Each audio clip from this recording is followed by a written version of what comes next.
రోమిలకు రాసిన పత్రిక 6వ అధ్యాయం 23వ వచనం చూసినట్లయితే పాపం యొక్క జీతము మరణం. అదే ఎఫెసీ పత్రిక 2వ అధ్యాయం 1వ వచనంలో మీరు చూసినట్లయితే మీరు పాపము వలన చచ్చిన వారై ఉండగా దేవుడు క్రీస్తును లేపినట్టు మిమ్మల్ని కూడా తిరిగి బ్రతికించాడు.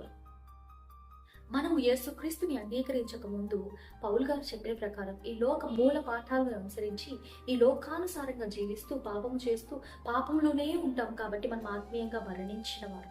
అయితే ఎప్పుడైతే మనం క్రీస్తుని అంగీకరిస్తాం, ఆయన నామమున త్రియేక నామమున బాప్తిసం తీసుకుంటాము, ఆ తర్వాత నువ్వు నేను నూతన సృష్టిగా మార్చబడిన తర్వాత నిన్ను నన్ను దేవుడు జీవింపజేస్తాడు.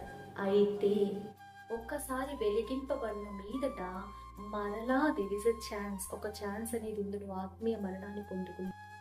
ఈ దినాన ఎంతో మంది క్రైస్తవులు ఆత్మీయంగా మరణించి ఉన్నారనేది మనం గమనించాలండి.